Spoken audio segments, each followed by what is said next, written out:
नमस्कार किसान भाइयों, मैं doctor Saroj Kumar, associate professor, Bihar veterinary college Patna. और आज मैं एक बहुत ही महत्वपूर्ण विषय पर बात करने जा रहा हूं और वो विषय बहुत ही समसामयिक है।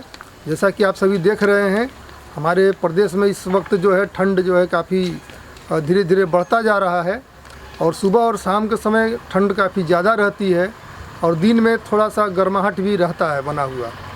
तो ऐसे समय में ठंड की जो है आशंका बहुत ही बनी रहती है और बहुत सारे पशुओं को ठंड लग भी रहे हैं।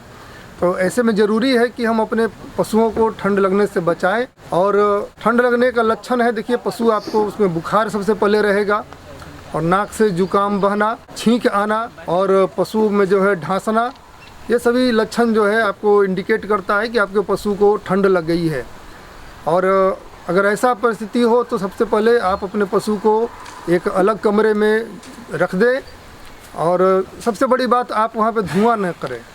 मैं कई सारे पशुपालक भाइयों को देखता हूँ कि जब कभी पशु को ठंड लगता है तो देसी चिकित्सा के क्रम में जो है बहुत सारे धुआं वहाँ कर देते हैं, जिससे कि पशु को सांस लेने में कठिनाई होती है।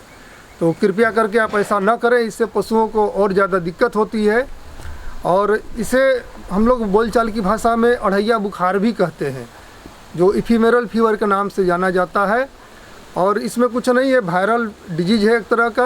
2.5 दिन तक बुखार बना रहता है और उसके बाद पशु अपने आप ठीक हो जाता है। तो जो बुखार होता है तो बुखार के लिए हम लोग बुखार नाशक दवाएं देते हैं, जिसमें पैरासीटामोल दवा का प्रयोग करते हैं। और अब आपको एंटीबायोटिक्स की आवश्यकता इसमें आमतौर पर नहीं पड़ती है। अगर पशु 2.5 दिन में ठीक नहीं होता है तब हम लोग जो है उसके बाद एंटीबायोटिक्स वगैरह देखने की ज़रूरत महसूस करते हैं तो दवा दिया जाता है, अदरवाइज नहीं दिया जाता है। तो ये तो हो गई, चलिए उसकी उपचार के संबंध में। अब हम लोग बात करते हैं बचाव कैसे करें। तो देखिए, सबसे पहले आपको क्या करना पड़ेगा, पशु को सुबह और शाम जो ठंड जब होती है उस वक्त आप बाहर मत निकालिए। अगर निकालना भी पड़े तो उसको बाकायदा जूट का बोरा से या टाट का बोरा से पूरा ढक के रखिए उसको, शरीर को। और डायरेक्ट जो ठंडी हवा चलती है उसके संपर्क में आने से अपने पशुओं को बचाइए। इससे जो है आपका पशु को ठंड लगने की संभावना नहीं होगी। आपका जो भी घर का पशु का जो बाड़ा आपने बनाया है, उसका जो छत है अगर कहीं टूटा फूटा है जहाँ से ठंडी हवा सीधा सीधा आती है, तो आप उन सभी को ढक दीजिए, उसको बंद कर दीजिए ताकि पशु को ठंडी हवा सीधा न लगे। इसके बाद पशु के जो भोजन है उसमें थोड़ी सी आप फैट की मात्रा बढ़ा दीजिए, तो भी ठंड लगने की संभावना कम हो जाती है।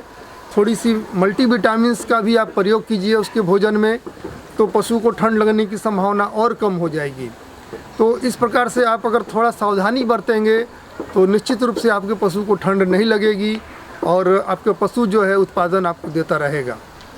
तो हम उम्मीद करते हैं कि आप अपने पशु का ख्याल रखेंगे आने वाली ठंड के मौसम में, क्योंकि अभी ठंड अभी और बढ़ेगी और आपको और ज़्यादा अभी सावधान रहने की ज़रूरत पड़ेगी। धन्यवाद।